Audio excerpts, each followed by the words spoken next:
Hello, welcome to cutting up a Nissan Nismo GTR bumper.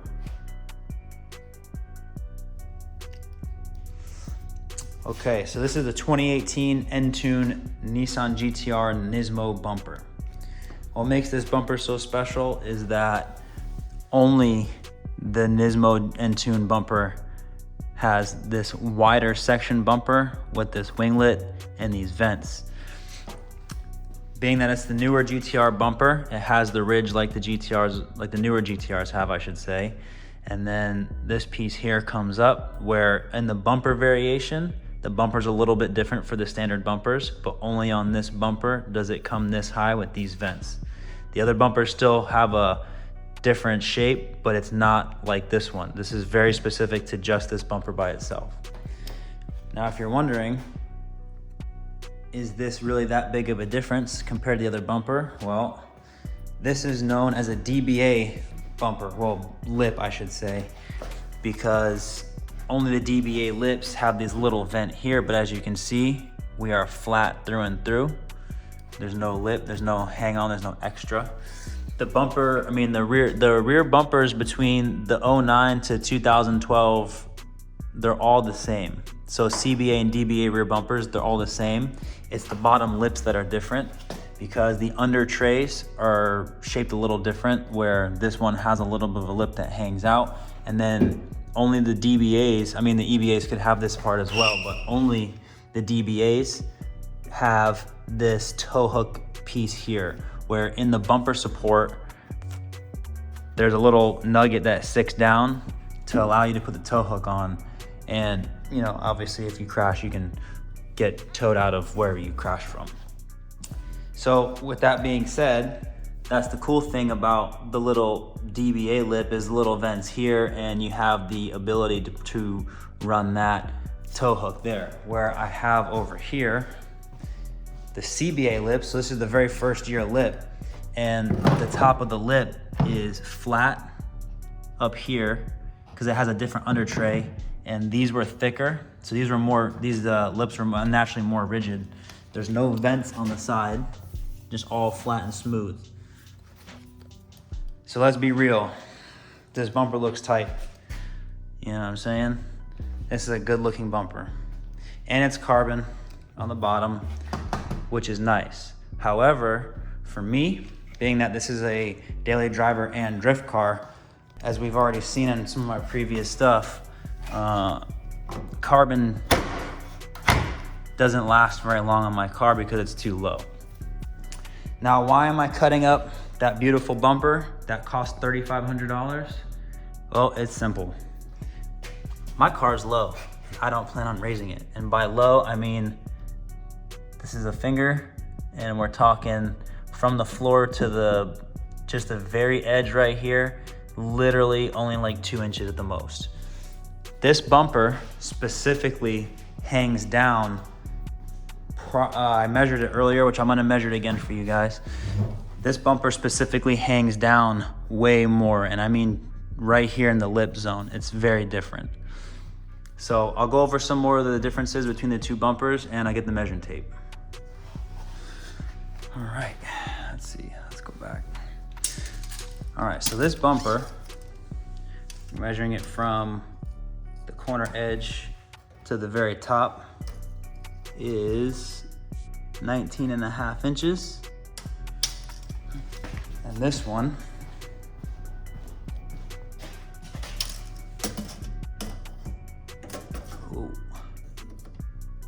is 18.25.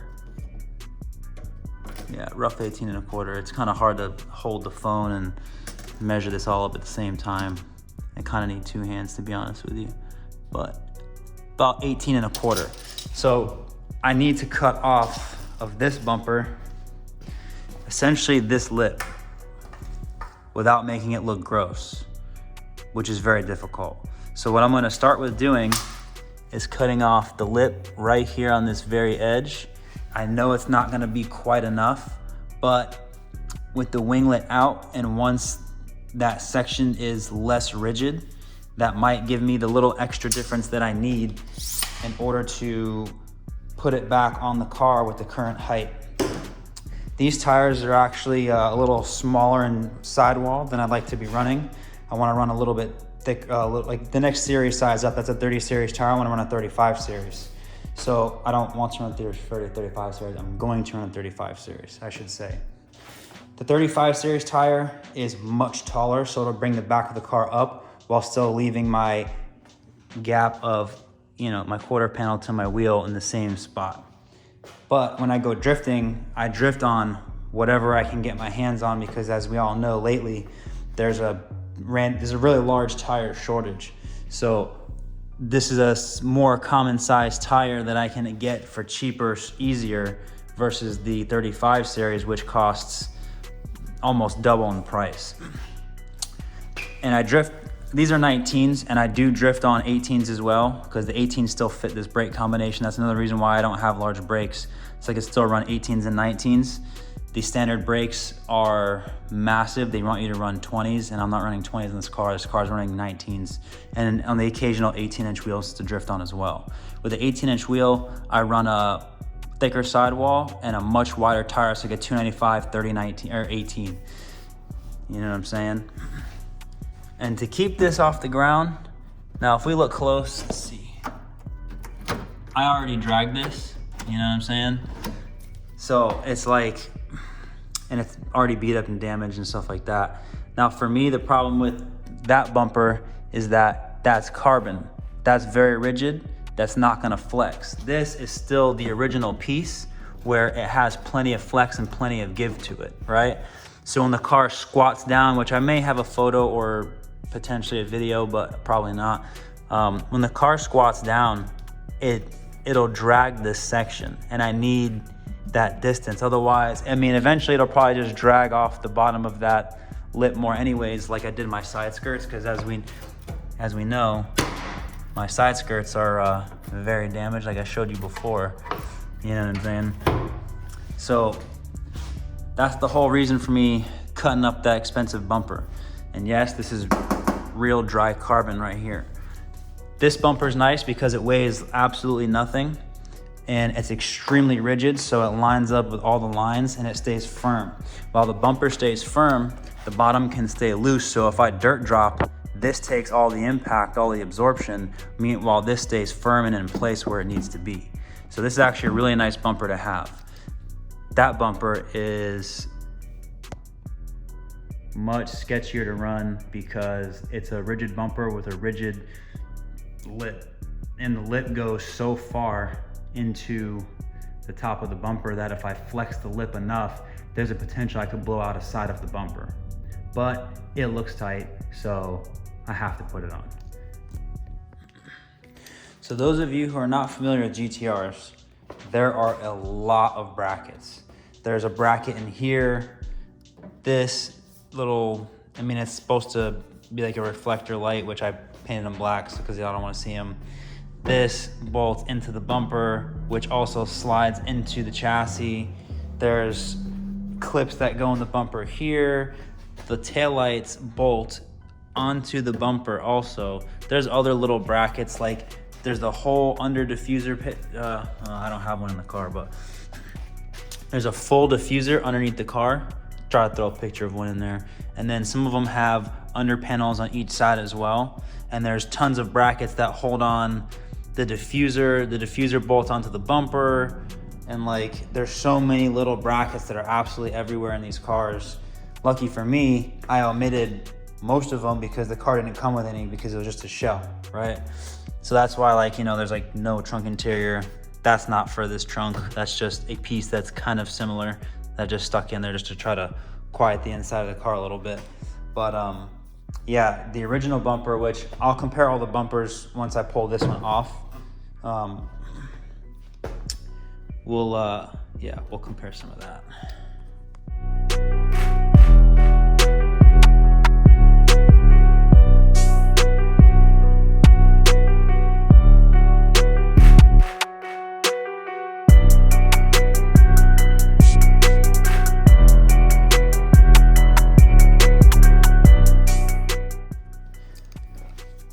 Okay, she's off.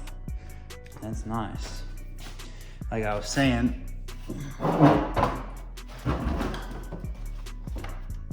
the corner lights have these little tabs to help not only guide but lock into, stay there. They lock into the chassis here and here along with the taillights. So you'd put the taillights in. Luckily I don't have any interior in here. That's gonna be hard to see because I don't have a light. You know what, hold on, let me get a light. All right, so like I was saying, these corner lights have these little locator pins, which I don't have one down there. Because I mean, this bumper has one, but I only had like one of these on one side and the other side had two. You know, it is what it is. Oh, actually, I dropped it on the ground somewhere. Never, I lied. Anyways, these help locate the bumper going in. The taillights are supposed to be bolted into the bumper. And then there's a bracket that goes here, which I omitted, which I have, but I took out. It's a lot easier to fit this carbon bumper on the chassis otherwise. So those bolt in, these just clip in like normal on the sides, and then you just have your little 10 mil bolt here. What else? Yeah, it's a nice bushy carbon. So yeah, you put the taillights in the bumper, so you're essentially like putting the whole bumper assembly onto the chassis, you know what I mean? And to even, luckily I don't have any interior in here, but you can see like you have to literally go all the way in the depths back here just to even undo those two little corner guys right there, you know what I mean? So I'm gonna put the bumpers together side by side so you can get a visual comparison of all the differences. Well, because I have so many. I mean, they're the same. That one's really the only different one, but I'm gonna put them together for you anyways. As I mentioned earlier, the DBA, which is, you know, so there's the CBA, DBA, and EBA, which are the different years, just like Kuki, Chuki, Zenki. Let me do this, here we go. You know what I'm saying? Wow, it's so dirty back here from all the drifting. Anyways, the DBAs have this, which is, like I said before, the tow hook locator. The CBAs, which are the first year GTRs, do not have this, which is part of the rear bumper support. They do not have this piece, and you know, you get the idea, screw it in there. On the DBA bumper, the lip, they have this slot with this little tab that when you need to, you pop it out, put it through, screw it in so you can tow the car. The CBAs, the early years, they do not have this. Even the grill style is also different. So I did this because I knew the car was gonna be a drift car. I never knew about this to begin with, because these are expensive.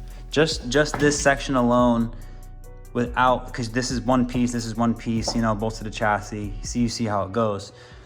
These are expensive. Like, I caught a deal on one of these paying like $380 just for this section.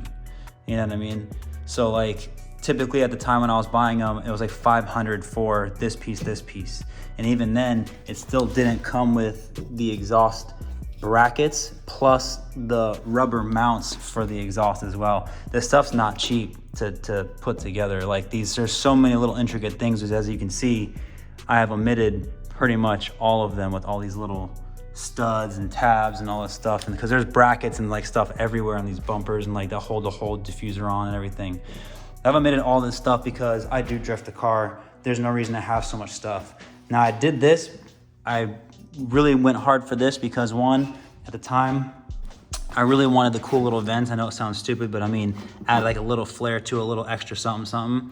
And then also because that was a lift point I was using to lift up the back of the car.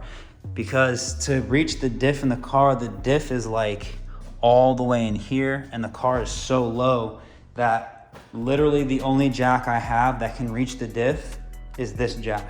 And I mean, we're talking real low right here. You know what I'm saying? So that's the only jack I have. And even then, it like barely touches the diff, like right on the edge here. So it's like a little sketchy. And then when we go drifting, I don't even know where it is. Okay. When we go drifting, I just use this jack, and this jack just picks up the back of the car right there, gets the wheels off the ground just enough, and then I'm good to go. Lucky for you guys, I'm an absolute maniac and I have all the bumpers. So we'll go over them again real quick. This is a CBA, so that's the first year of the GTR. This is the DBA, a second variation of the GTR. And this is the EBA Nismo. So as you can see here, these two bumpers are the same bumpers, but just the lips are different. Even the little shapes here are a little different. The grille shapes seem similar, but they are very different. The grills don't fit between the two. You can't swap the grills. The openings for the exhaust are the same because I pulled these out for here. I put them in here originally, but then I mushed my exhaust in the car and I had to take them out because the exhaust was rattling against them. But you can see here all the differences.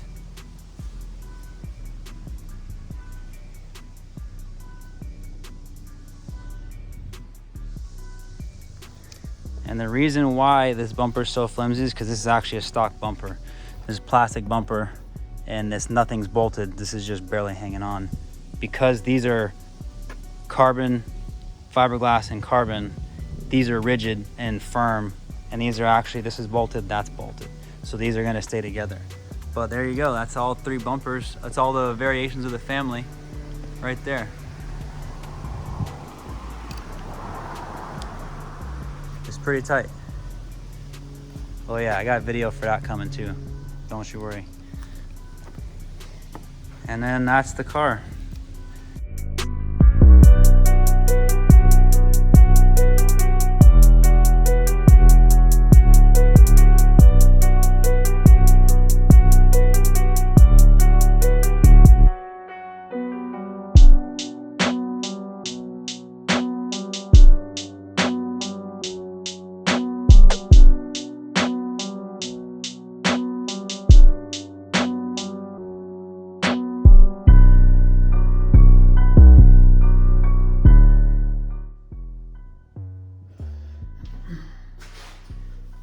All right, so now the bumper's cut, all the edges are trimmed.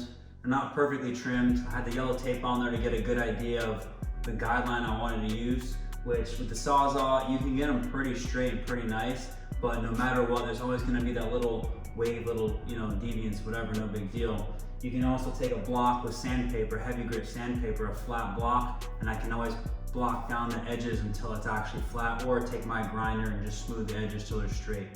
I already know the side skirt or the lip's gonna drag no matter what, so I'm not even concerned about that, to be honest. It'll drag more, it'll smooth itself out, it's gonna get a little bit clipped up, it's gonna get damaged.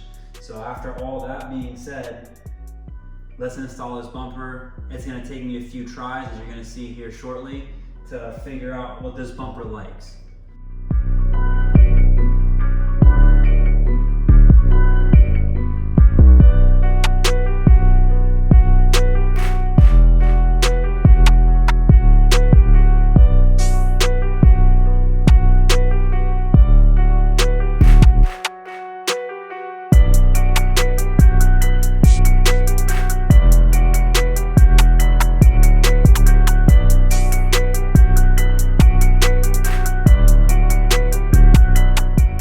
It is later in the evening. Well, not later in the evening, it just turned dark.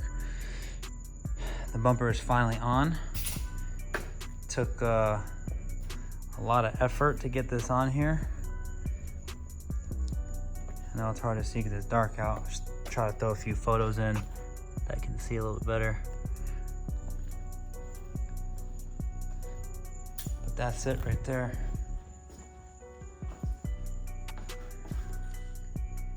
That's it. She hanging nice and low. Looks good. I wonder if you can even see any of this stuff. It's kind of dark. There we go. Yeah, there it is. The bumper was a big challenge to get on the car. The bumper is damaged in this whole corner and in this section here. The previous owner, because the bottom corners hang so low, even if you lower the car just a little bit, the previous owner that had this bumper originally most likely caught the corner of this bumper, pulling it back and tearing up the whole section here. So I pretty much had to make this whole section work, which wasn't too bad because the missing pieces let the bumper suck up to the chassis. But this bumper quality versus like the quality of the carbon bumper, very different. Very different. This dry carbon bumper is, I think it was $5,800, and this thing fits like OEM quality out the box. Everything bolts to it like it's supposed to. This is an amazing piece.